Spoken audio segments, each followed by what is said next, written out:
Welcome to medical tuber. तो friends, आज का हमारा जो पहला क्वेश्चन है, which of the following is known as guardian of genome. Genome का गार्जियन अर्थात जो जीनोम के संरक्षक होते हैं वह कौन सा होता है।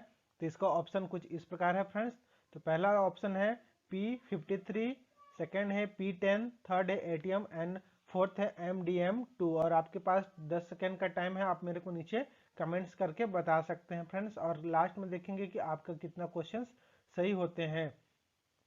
तो फ्रेंड्स 10 सेकंड के बाद ये आपका आंसर आ जाता है। आंसर होता है P53। जी हाँ दोस्तों, तो आप यहाँ फिगर में देख रहे हैं, पिक्चर में दिया हुआ है, दो कलर में आपको दिख रहा है, जिसमें जो नीला कलर होता है वो प्रोटीन, जो हमारे नीला कलर है वह प्रोटीन का है फ्रेंड्स, और जो बीच में गुलाबी कलर का होता है वह DNA का होता है। तो जो P53 होता है वह प्रोटीन जो होता है वह जो DNA का क्षति होता है उसको महसूस करता है तथा उसके लिए एक सुरक्षात्मक ट्रिगर का इस्तेमाल करता है या ट्रिगर बनाता है। तो जो P53 होता है जो हेल्प्स करता है prevent the developments of tumours. तो ट्यूमर्स का डेवलपमेंट से बचाता है, हेल्प्स करता है, उसको ट्यूमर्स को होने से रोकता है। और फ्रेंड्स जो P53 होती है वो एसेंशियल, बहुत ही जरूरी होती है for regulating DNA repair and cell division. DNA का रिपेयर करने के लिए और सेल डिवीजन के लिए बहुत ही महत्वपूर्ण होता है। अब बात करते हैं फ्रेंड्स P10 का। तो P10 का फुल फॉर्म जो होता है वो होता है phosphate and tensin homolog directed on chromosome. तो फ्रेंड्स ये एक क्लासिकल ट्यूमर समन जीन होता है। अब बात करते हैं ATM का। ATM का फुल फॉर्म होता है फ्रेंड्स एटेक्सिया टेलेंजी एक्टेसिया म्यूटेट। तो फ्रेंड्स जो ATM जीन होता है वह जीन द्वारा बनाए गए प्रोटीन कोशिकाओं के बढ़ने की दर को नियंत्रित करता है। यह जीन जो होता है, जीन के द्वारा जो बनाए गए प्रोटीन कोशिकाएं होती हैं उनकी जो दर होता है उसके ऊपर नियंत्रित रखती है ये ATM। नेक्स्ट होता है MDM2। तो जो MDM2 होता है इसका फुल फॉर्म होता है म्यूरिन डबल मिनट 2। तो फ्रेंड्स ये जो MDM2 तो कई प्रकार के कार्य करते हैं, किंतु ये जो सबसे मुख्य कार्य करते हैं मानव कैंसर में जो प्रवर्धित होने के लिए यह जाना जाता है। चलिए अब नेक्स्ट क्वेश्चन की ओर बढ़ते हैं। क्वेश्चन नंबर सेकेंड है cell most sensitive to hypoxia are. तो इसके ऑप्शन कुछ इस प्रकार है फ्रेंड्स। पहला ऑप्शन है option number first myocardial cells, B neurons, C hepatocytes and four renal tubular and epithelial cell. तो फ्रेंड्स आपके पास टाइम है 10 सेकेंड का, आप नीचे कमेंट्स कर सकते हैं। तो मोस्ट सेंसिटिव हाइपोक्सिया जो होता है, तो इसका जो करेक्ट आंसर फ्रेंड्स वो आंसर नंबर 2। जी हाँ दोस्तों, जो न्यूरॉन्स होता है आप यहाँ फोटो में देख रहे हैं, जो लाल कलर का है वो न्यूरॉन्स दिखाई दे रहे हैं, वो हाइपोक्सिया के कारण डेथ हो जाते हैं।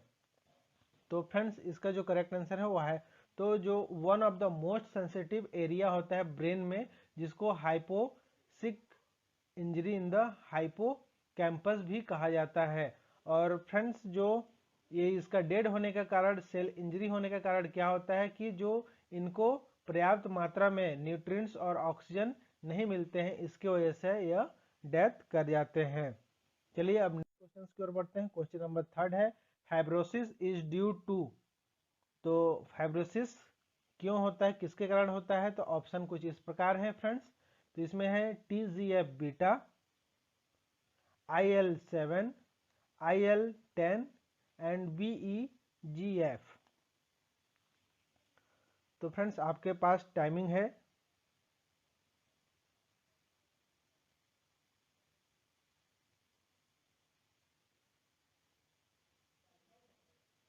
इसका जो करेक्ट आंसर होता है फ्रेंड्स वो होता है TGF बीटा। जी हाँ दोस्तों, आप यहाँ देख सकते हैं TGF बीटा के कार्य क्या होता है। Fibrosis, leukocytes, chemotaxis and angiogenesis, तो ये सब TGF के कार्य होते हैं।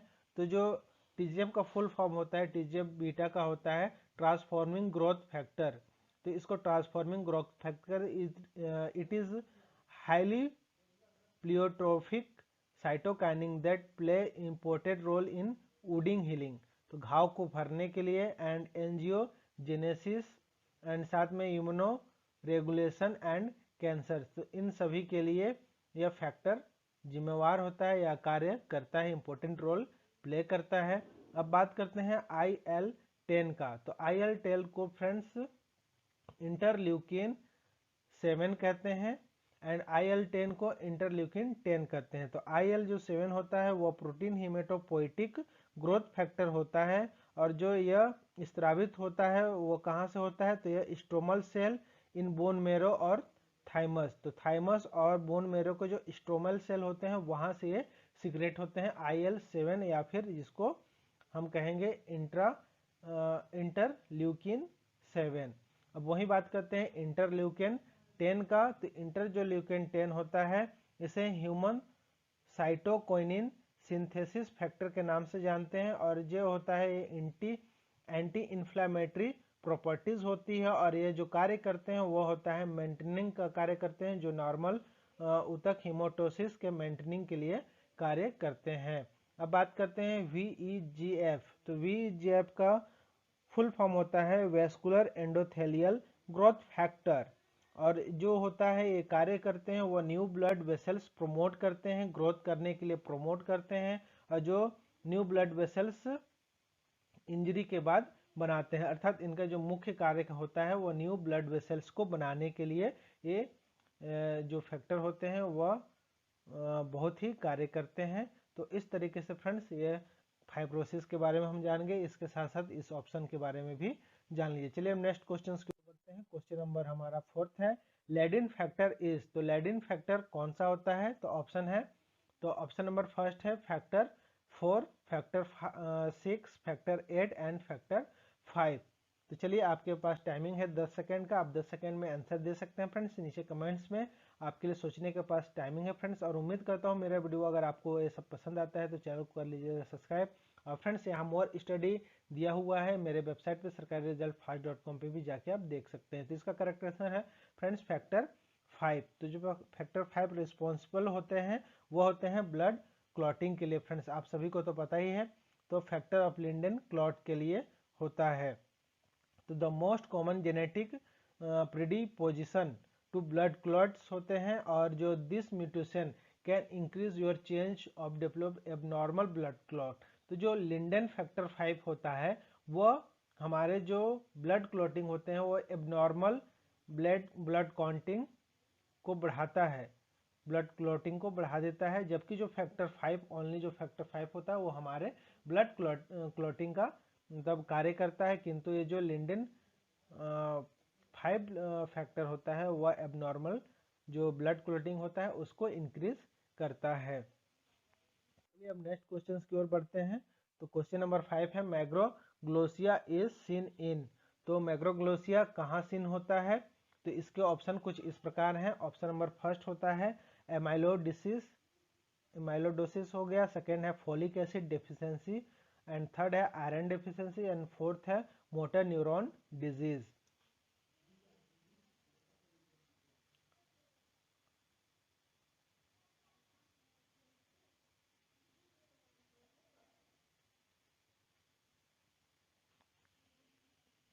तो फ्रेंड्स आप यहाँ देखेंगे, यहाँ फोटो में दिखाई दे रहा है, तो जो मैक्रोग्लोसिया होता है वो सीन कहाँ होता है, तो एमाइलोडोसिस। तो एमाइलोडोसिस क्या होता है और क्यों होता है, कब होता है, तो फ्रेंड्स इसके बारे में जानते हैं। इससे पहले आप ये जानते हैं जो मैक्रोग्लोसिया होता है वो वेगविथ वीडमैन सिंड्रोम या फिर एक्रोमेगाली, प्राथमिक एमाइलोडोसिस, जन्मजात जो हाइपोथायरॉयडिज्म होता है, या फिर डाउन सिंड्रोम, एपर्ट सिंड्रोम, और कई तरीके की जो जन्मजात विकार होती हैं, वैसे जन्मजात वाले विकार वाले जो व्यक्ति होते हैं उनमें ये मैक्रोग्लोसिया देखने को मिलता है। जो मैक्रोग्लोसिया होता है उसमें जो हमारे बॉडीज के पार्ट होते हैं, अन्य अंगों जो नॉर्मल होता है उससे इनलार्ज हो जाते हैं, अर्थात उससे सामान्य से अधिक हो जाते हैं। जो मैक्रोग्लोसिया होता है जैसे एक जीव की विशेषता वाला एक विकार है जो मुंह में अन्य संरचनाओं के अनुपात में बड़ा होता है। तो मुंह के अन्य जो संरचना होता है उसके अनुपात में जीव बड़ा हो जाता है, ये होता है मैक्रोग्लोसिया। तो फ्रेंड्स जो सबसे पहले हम देखते हैं एमाइलोइड क्या होता है। तो एमाइलोइडोसिस में एमाइलोइड एबनॉर्मल प्रोटीन होता है जो प्रोड्यूस किया जाता है बोन मैरो के द्वारा, और जिसे डिपॉजिट किया जाता है कोई भी आर्गन पे। तो इस तरीके से अगर बोन मैरो से यह एमाइलोइड एमाइलोइड अगर आपका प्रोड्यूस किया जा रहा है तो उसे अपने बॉडी के पार्ट्स जैसे जीभ हो गया, इसके अलावा और भी पार्ट्स में आता है। जो और पार्ट्स होते हैं वो हमारा होता है शिफ्ट हार्ट, या फिर हार्ट में, किडनी में, कहीं भी यह जमा हो सकता है। तो फ्रेंड्स इसके कारण कई प्रकार की बीमारियां भी होती हैं, किंतु जो मैक्रोग्लोसिया होता है, एमोलॉइड जो मैक्रोग्लोसिया कहलाता है, उसमें जीभ जो होता है वह इनलार्ज हो जाता है, अर्थात सामान्य से अधिक हो जाता है। तो फ्रेंड्स उम्मीद करता हूँ आज का हमारा ये जो वीडियो है आपको पसंद आया होगा, तो चैनल को कर दीजिए subscribe. Thank you for watching, have a good day. जय हिंद, जय भारत।